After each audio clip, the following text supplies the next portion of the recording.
I'm Alba Monroe, 28, a woman who thought she'd forever be trapped in her family's shadow, buried under their expectations in Napa Valley's sun-drenched vineyards. My parents, Karen and Susan, saw me as their fixer, not their daughter, boasting to neighbors I'd pour my savings into reviving my sister Mia's wrecked vineyard, a $150,000 mess she deliberately sabotaged for attention. I was done being their puppet. Hell no, I refused to let them steal my dream of a flower shop. This is my story of shattering their lies, making them pay, and reclaiming my life. Stick around to see how I turned betrayal into triumph. It's a wild ride. Hey, hit that subscribe button and drop a comment about where you're listening from and when. It'd mean the world to hear your story. I'm Alba Monroe, 28 years old. And if you told me a year ago I'd be the one to burn down my family's carefully curated facade, I'd have laughed in your face. But here I am, a survivor of their bullshit, looking back at how it all started in the sun-soaked sprawl of Napa Valley, California. The air here smells of earth and fermenting grapes, a heady mix that clings to your clothes during the annual wine festival when tourists flood the streets, snapping photos of vineyards stretching to the horizon. I've lived here my whole life, in a place where every sunset paints the hills gold and every neighbor knows your business. It's beautiful, sure, but it's also a cage when your family decides your life's purpose is to clean up their messes. I'm a freelance accountant, crunching numbers from a cramped desk in my Napa apartment, the kind with creaky floors and a view of rolling vineyards that never quite feels like mine. I've been saving every penny for a dream I've carried since I was a kid, opening a flower shop in Santa Rosa. I can see it so clearly, shelves bursting with red tulips, white daisies, and lavender sprigs. Their scent filling a cozy storefront under soft morning light. It's a dream that feels like a rebellion against the role I've been shoved into. The reliable daughter, the one who fixes everything. My parents, Karen and Susan, have 2 daughters, but only one gets to shine. That's Mia, my 25-year-old sister, their golden child with her cascading blonde hair and a smile that could sell ice to penguins. She's the artist, the dreamer, the one they sent to New York for art school and Paris for inspiration. Me, I got practical advice. Stick to accounting, Alba. It's stable. Stable. That word's been my leash since I was old enough to understand my place in the Monroe family hierarchy. Mia's the star, always chasing some grand vision, art galleries, pop-up events, and, most recently, a vineyard they gifted her for her college graduation. A whole damn vineyard, 20 acres of prime Napa land, handed to her like it was a birthday card. Meanwhile, I was working double shifts at a local diner to pay off my own student loans. No help from mom and dad. I don't resent the vineyard itself.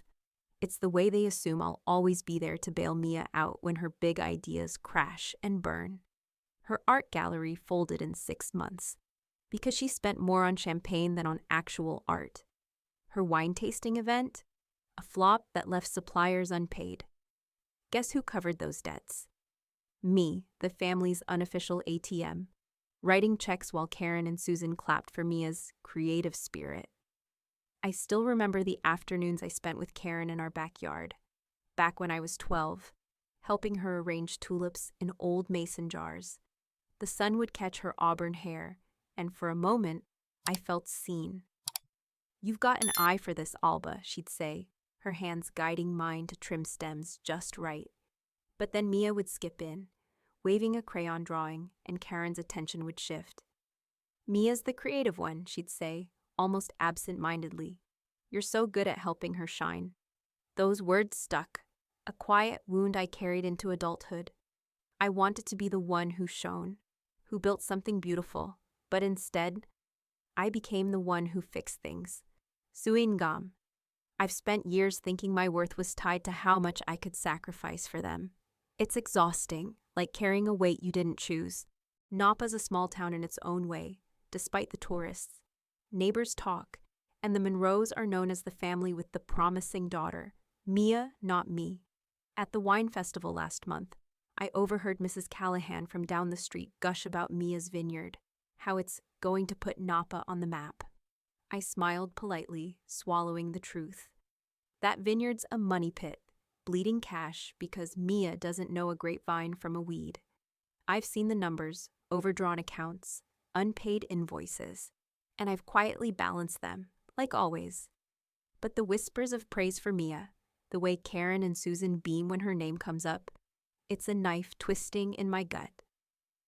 Hoi tuong. I think of the time I showed Susan my sketch for a flower shop logo, only for her to say, "That's nice, but Mia's working on a mural. Maybe you can help her budget it." Help her, always helping her. Sangam. I'm tired of being the shadow, the one who cleans up while Mia gets the spotlight. I've saved enough for my flower shop, but every time I get close to making it real, Mia's latest disaster pulls me back. I'm starting to wonder if I'll ever break free, if I'm strong enough to say no to the family that's defined me for so long. But something's shifting inside me, a spark of anger I can't ignore. I don't know it yet, but that spark's about to catch fire. That spark of anger from my family's endless expectations was still smoldering when I walked into my parents' house one October afternoon, the Napa Valley sun casting long shadows across the vineyard-draped hills. I'd spent the morning untangling a client's tax mess, my laptop humming in my tiny apartment, but the weight of being the Monroe's fixer clung to me like damp earth. I thought I was just stopping by for a quick coffee, maybe a moment to feel like a daughter instead of a damn accountant. But as I pushed open the front door, the smell of Karen's apple pie hit me, mingling with the chatter of voices. Too many voices for a casual visit. My stomach tightened. Something was off. The living room was packed with neighbors, their wine glasses clinking as they milled around. Faces lit with the kind of excitement you see at Napa's harvest festivals. Karen and Susan stood at the center, their smiles wide, hands gesturing like they were hosting a TED Talk. Mia lounged on the couch, her blonde hair catching the sunlight streaming through the window, her sundress probably worth more than my monthly rent. I froze in the doorway, my tote bag heavy on my shoulder, as Karen's voice rang out. Alba's going to save the vineyard. She's got the money and the smarts to turn Mia's dream around. Susan nodded, adding, "She's always been our rock. It'll take about $150,000 to clear the debts and rebuild, but Alba's got it covered." My heart stopped. The room spun, the golden light through the window turning harsh, like a spotlight exposing me. "What the hell?" I muttered under my breath, my fingers digging into the strap of my bag. They were talking about my money, my savings for the flower shop, the dream I'd nursed since I was a kid, arranging tulips with Karen. Mia's vineyard, that 20-acre gift she got for graduating college, was a disaster. $150,000 in debt from her buying the wrong grapevines, hiring some overpriced consultant who knew nothing, and throwing a launch party that cost more than a car. I'd seen the numbers, the red ink screaming failure, but I hadn't touched it. Yet here were my moms, promising the neighbors I'd fix it. Like I was some fairy godmother with a checkbook. The neighbors turned to me, their faces a mix of awe and expectation. Mrs. Callahan, who ran the local bakery, beamed. "Alba, you're such a blessing to your family." Mr. Torres, the hardware store owner, chimed in. "When's the vineyard reopening? We're all rooting for you." I forced a smile, my jaw so tight it hurt, while Mia smirked from the couch, her eyes glinting like she knew I'd cave, just like always. I wanted to scream, to tell them they had no right, but my throat felt like it was stuffed with cotton. Hoi tuong. I saw myself at 19, working double shifts at a diner to cover Mia's art school fees after she blew her allowance on a summer in Italy. Karen had hugged me then, saying, "You're such a good sister." Good sister, my ass. I was their safety net, nothing more. Suing gom, standing there with the smell of pie turning sour in my nose. I realized they didn't see me as Alba, the woman with her own dreams. To them, I was a tool, a means to keep Mia's star shining. The neighbors' chatter faded to a hum as my pulse pounded in my ears. I set my bag down, the thud louder than it should have been. And Karen glanced over, her smile faltering for a split second. "Alba, sweetie, come join us," she called, like this was a celebration and not a betrayal. I nodded, my lips pressed into a thin line, and slipped into the kitchen to catch my breath. The counter was cluttered with pie crumbs and wine bottles, a mockery of the cozy family moments I'd once craved. Hoi tuang. I thought of the time I showed Susan my sketches for a flower shop logo, my hands trembling with excitement. She'd barely looked up from Mia's latest masterpiece, a half-finished canvas, saying, "That's nice, Alba, but Mia's mural needs funding. Can you crunch the numbers for her?" I'd swallowed my hurt then, but now it surged back, sharp as a knife. Suingam, this wasn't just about money. It was about years of being invisible, of my dreams being sidelined for Mia's failures. The spark of anger from last week was now aflame, licking at my resolve. I didn't know how yet, but I knew I couldn't let this slide. They'd crossed a line, and I was done being their damn ATM. As I stood there, the voices from the living room echoing like a bad dream, I felt something shift. A promise to myself that this time I'd fight back. The sting of my parents' betrayal in that crowded living room clung to me like the damp Napa Valley fog, seeping into my bones as I drove back to my apartment that October night. The golden glow of the vineyards outside my window, usually a comfort, now felt like a taunt, mocking me with their beauty while my world unraveled. I'd stood there, frozen, as Karen and Susan promised my savings, my flower shop dream, to fix Mia's vineyard disaster, their words echoing like a bad dream. "What the hell am I supposed to do now?" I muttered, my voice swallowed by the hum of the car engine. The image of Mia's smirk, her blonde hair catching the sunlight, burned in my mind, fueling a rage I wasn't sure I could contain. Back in my cramped Napa apartment, the creaky floorboards groaned under my pacing. Moonlight spilled through the window, casting silver shadows over the vineyard stretching into the distance. I poured a glass of cheap Merlot, the irony not lost on me, and sank onto the couch, my laptop glowing on the coffee table. The neighbors' voices, Mrs. Callahan's, "You're a blessing," Mr. Torres's, "We're rooting for you," looped in my head, each one tightening the knot in my chest. They didn't know the real story. Mia's vineyard was a $150,000 sinkhole, bled dry by her buying the wrong grapevines and throwing a launch party that cost more than my yearly rent. I'd seen the numbers, the red ink screaming her incompetence, but I hadn't touched it. Yet my moms had volunteered my money, my future, without a second thought. I set the wine down, my hands trembling, and tears came unbidden, hot and bitter. Hoi tuang. I was 20, hunched over a diner counter after a double shift, counting tips to cover Mia's art school fees after she blew her budget on a trip to Italy. Karen had hugged me, saying, "You're such a good sister." But her pride was for Mia's potential, never for me. Now that memory twisted like a knife. I'd given up so much, my chance to study floral design, my weekends, my dreams, to be their fixer. Suingam. I'd let them define my worth, let them make me the shadow to Mia's light. The thought made me want to scream, to shatter the glass in my hand. The next day, I met Jenna, my college friend, at a cafe near the Napa River. The morning air was crisp, scented with coffee and the faint tang of grapes from nearby vineyards. Jenna, with her no-nonsense bob and sharp eyes, saw the storm in me before I spoke. "Alba, you look like you're about to punch someone," she said, sliding a latte across the table. I spilled it all, the neighbors, my mom's promise, Mia's damn smirk. "They think I'll just hand over my savings to fix her mess," I said, my voice cracking. "I'm so sick of this shit." Jenna leaned forward, her gaze steady. "You don't owe them a damn thing, Alba. You're not their bank. When are you going to stop letting them walk all over you?" Her words hit like a spark to dry tinder. Hoi tuang, I remembered overhearing Mia in college, laughing with friends about how she could always count on Alba to bail her out.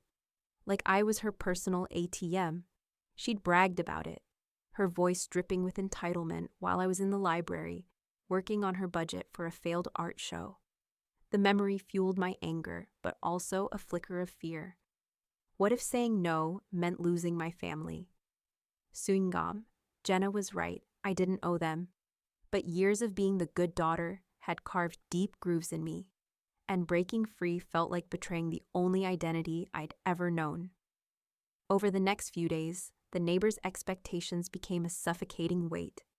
At the grocery store, Mrs. Callahan cornered me by the produce, her eyes bright. "Alba, when's the vineyard reopening?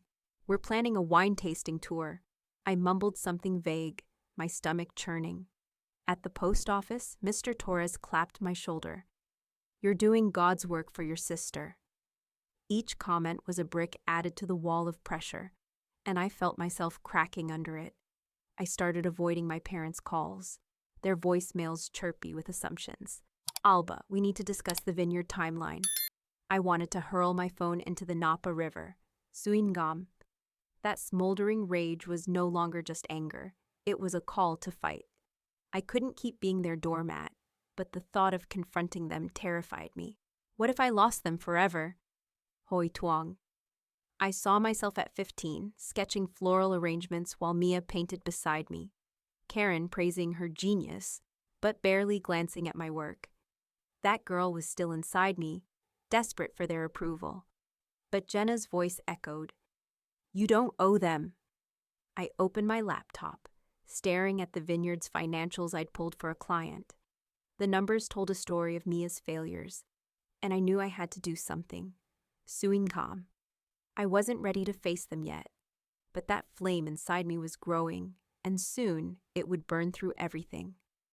Jenna's words, "You don't owe them a damn thing," lit a fuse in me that October night, burning hotter as I sat in my Napa apartment, staring at the vineyard's damning financials on my laptop. The moonlight outside painted the vineyard silver, but inside, my rage was a fire I couldn't douse.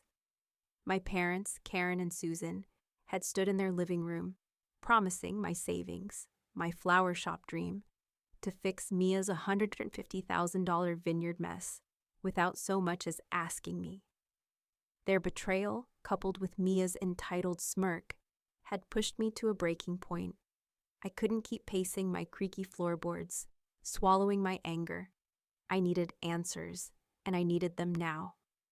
The next morning, I drove to my parents' house, the Napa Valley air thick with the scent of fermenting grapes and morning dew. My hands gripped the steering wheel, knuckles white, as I rehearsed what I'd say. The familiar craftsman-style house loomed ahead, its white shutters and rose trellis mocking me with their homely charm. I stepped into the kitchen where sunlight streamed through the window, glinting off the old wooden table's cracks that felt like my own fractured place in this family.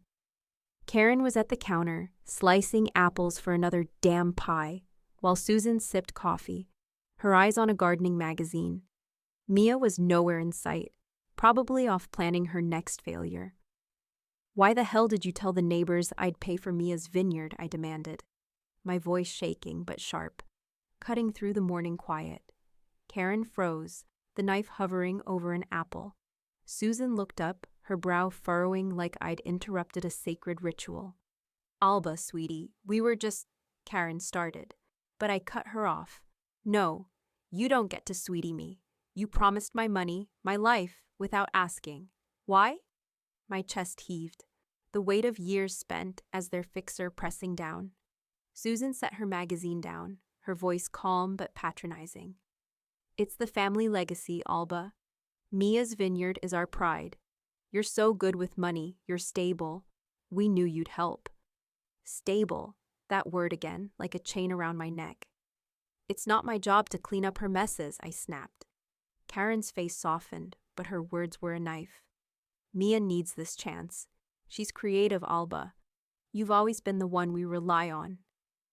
Hoi tuong, I saw myself at 22, exhausted after a late shift, handing over my savings to cover Mia's failed art gallery because Karen said, "Family helps family." I'd believed her then, but now their reliance felt like theft. Sui ngam, they didn't see my dreams, My flower shop, my tulips, just my bank account, there to prop up Mia's spotlight. I was about to storm out when Susan added, "The neighbors expect a revival. It's our name on the line." That stopped me cold. Their name, not mine. I turned back, my voice low. "What's really going on with the vineyard? Why is it failing so badly?" They exchanged a glance, hesitantly, and Karen mumbled something about bad decisions. That's when I knew I had to dig deeper. Back home, I dove into the vineyard's financials, pulling invoices and emails I'd accessed for a client audit. What I found wasn't just incompetence, it was sabotage. An email from Mia to her consultant, buried in a folder, read, "I know the vines won't grow here, but a big failure gets press. We'll spin it as a comeback story." My jaw dropped. She'd chosen the wrong grapevines to create drama, hoping to draw media attention. The $150,000 debt wasn't an accident. It was her plan. I called Jenna, my hands shaking as I read her the email over the phone. The Napa River glittered outside the cafe where we met, its calm a stark contrast to my churning anger. "She's been playing us all," I said, my voice barely steady. Jenna, her eyes fierce, handed me a USB drive with more emails she'd dug up from a shared Vineyard account. "Show them who Mia really is," she said. Hoi Tuong. I remembered Mia in college, laughing about how she'd always land on her feet because I'd catch her. Her entitlement wasn't new, but this deliberate betrayal was a gut punch. Suing Gam. I wasn't just fighting my parents' expectations. I was up against Mia's manipulation, and it made my blood boil. I saved every damning document, emails, invoices, bank statements, onto my laptop, my fingers trembling with purpose. The kitchen confrontation had cracked open the truth, but Mia's email was the match that would set everything ablaze. Zuingam. I'd spent years fearing I'd lose my family if I stopped playing their game. But now, knowing Mia had orchestrated this disaster, I felt a shift. This wasn't just about saying no, it was about making them face the truth. Hoi Tuong. I saw Karen praising Mia's genius while dismissing my floral sketches, and the pain fueled my resolve. I wasn't ready to burn it all down yet, but I was damn close. And the next time I faced them, I'd be armed with more than words. The truth about Mia's sabotage, her deliberate choice to tank the vineyard for media attention, lit a fire in me that no amount of Napa Valley fog could smother. After confronting Karen and Susan in their kitchen, their excuses about family legacy ringing hollow, I'd spent days clutching the evidence, emails, invoices, that damning confession from Mia to her consultant. Jenna's words, "Show them who Mia really is," echoed in my head, pushing me toward a reckoning. I wasn't just fighting for my savings anymore. I was fighting for my life, my dream of a flower shop in Santa Rosa, and the right to be more than the Monroe's fixer. By the time I walked into my parents' house for their next neighborly gathering, that fire had become an inferno, and I was ready to burn it all down. It was a late October afternoon, the Napa Valley sun dipping low, casting a warm amber glow through the living room windows. The air smelled of Karen's apple pie, and the faint tang of wine from half-empty glasses scattered on the coffee table. Neighbors milled about, their chatter buzzing like bees at the annual wine festival. Karen stood by the fireplace, her auburn hair catching the light, gesturing grandly as she spoke of Alba's plan to save Mia's vineyard. Susan nodded along, her smile practiced, while Mia lounged on a velvet armchair, her blonde hair gleaming, her sundress screaming money I'd never spend. The neighbors, Mrs. Callahan, Mr. Torres, the whole damn Napa gossip crew, hung on every word, their eyes darting to me with expectant smiles. I stood in the doorway, my laptop bag heavy with the folder of evidence, my heart pounding like a drum.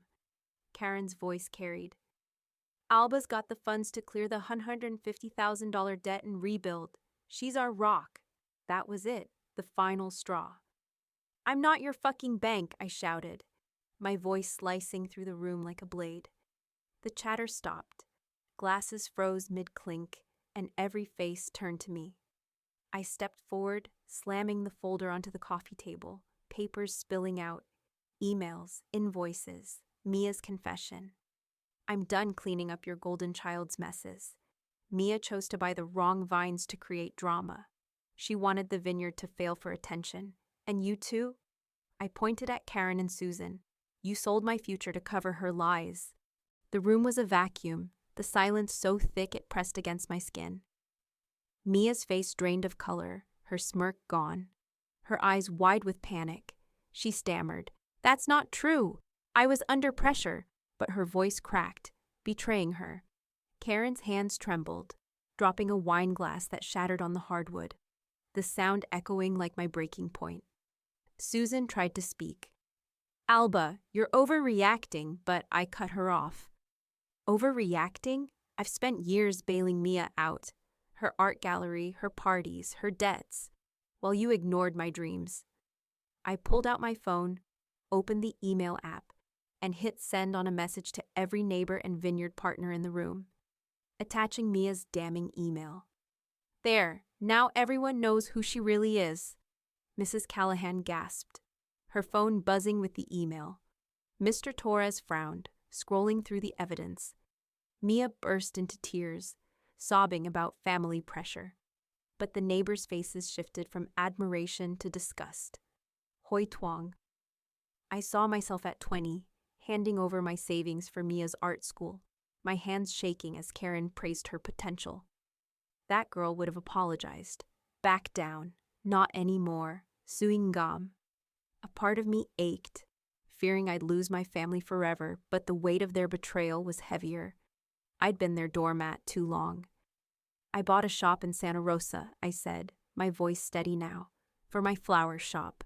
Not a cent of my money's going to that vineyard. The room stayed silent, the amber light now cold, casting long shadows across Mia's tear-streaked face. Karen's mouth opened, but no words came. Susan's eyes glistened, but I didn't care. I grabbed my folder, the papers crinkling under my grip, and turned to leave. Hoi Tuong. I remembered those sleepless nights, terrified I wasn't strong enough to stand up to them, my sketches of tulips and daisies tucked away like secrets. Suing gam. That moment, with the neighbors' shocked faces and Mia's unraveling, was my first breath of freedom. I'd exposed their lies, not just to them, but to the whole damn town. As I walked out, the crunch of gravel under my shoes felt like victory. The Napa air was crisp, scented with earth and grapes, but I felt lighter than I had in years. I wasn't just saying no, I was tearing down their facade, making them face the truth. Suing dam, I'd crossed a line and there was no going back.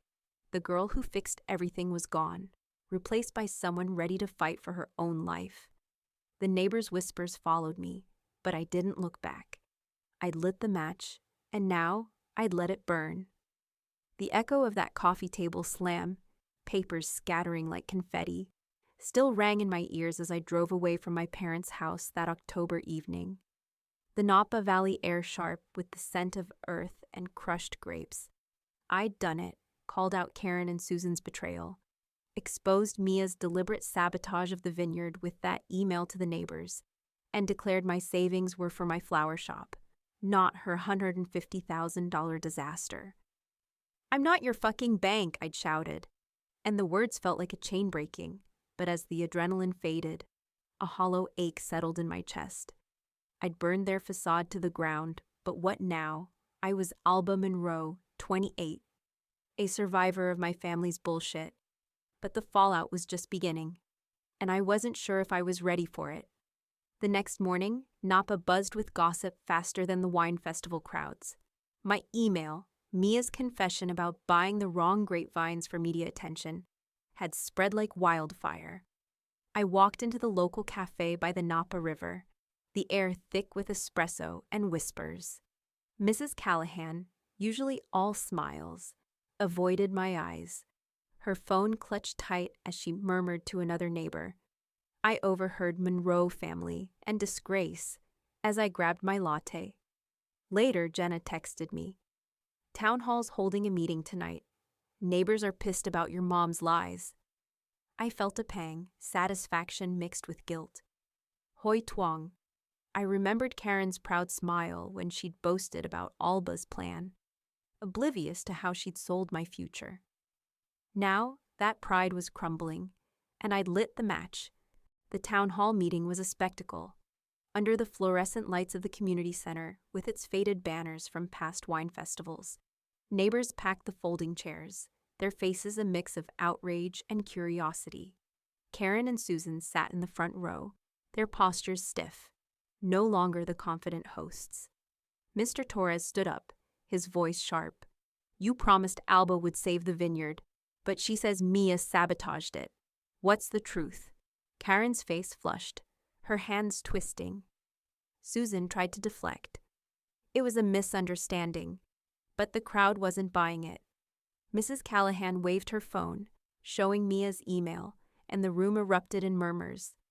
I sat in the back, my heart pounding, feeling like both the accuser and the accused. Suing Gom. I'd wanted them to face their lies, but seeing their humiliation stung more than I expected.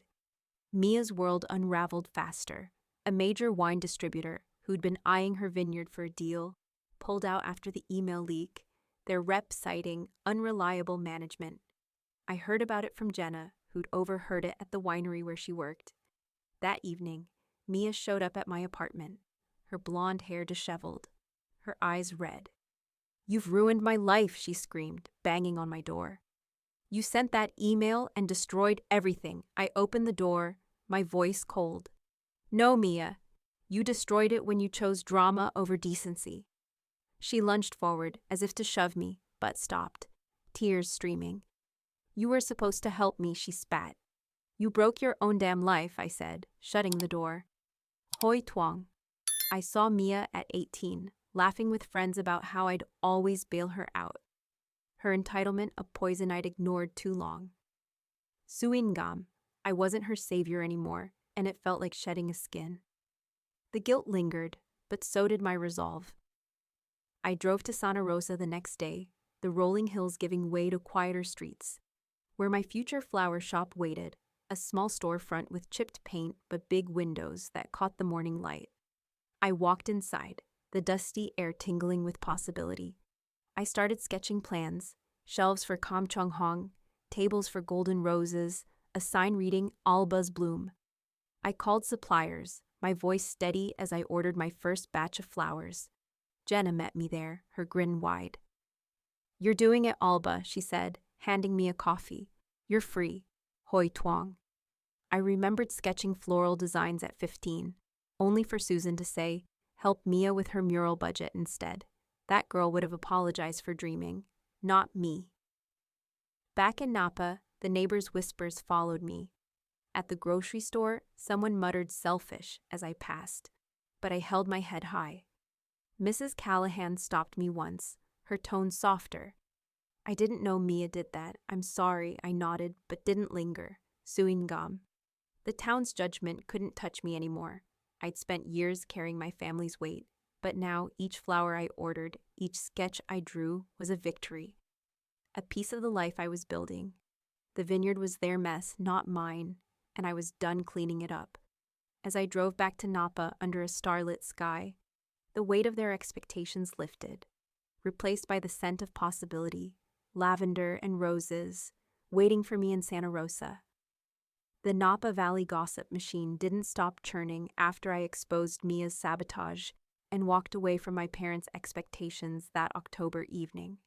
The town hall meeting, where neighbors turned on Karen and Susan for their empty promises, had left my family's reputation in tatters, and Mia's lost deal with a big wine distributor was the final nail in her vineyard's coffin. I'd stood my ground, declared my savings were for my flower shop, not her $150,000 disaster, and started building Alba's bloom in Santa Rosa. That act of defiance, slamming those papers down, sending that email, was like shedding a skin I'd worn too long. But as I stood on the cusp of my new life, I wondered if the cost of my freedom, the loss of my family, would haunt me. I'm Alba Monroe, 28, a survivor of their bullshit, And this is how I claimed my victory. Spring arrived in Santa Rosa, the air alive with the scent of blooming lavender and the soft hum of bees. My flower shop, Alba's Bloom, opened on a crisp April morning, its big windows catching the sunlight, casting rainbows across shelves bursting with pink kamkwang, golden roses, and white daisies. I stood behind the counter, arranging a bouquet, the petals cool against my fingers, when the bell above the door chimed. An elderly woman, her silver hair tucked under a scarf, stepped in. "These are beautiful," she said, picking up a bouquet of white daisies. "You remind me of my daughter. She loved flowers." I smiled, my eyes stinging, and handed her the bouquet. Hoi Tuong. I saw myself at 12, Cam Hoa tulip with Karen in our backyard, her hands guiding mine before she'd turned to praise Mia's genius. That memory used to hurt, but now it felt like a gift I'd reclaimed. The shop was my sanctuary, a world I'd built from years of saving and dreaming. Customers came and went, their smiles a quiet validation. But Napa's whispers still reached me.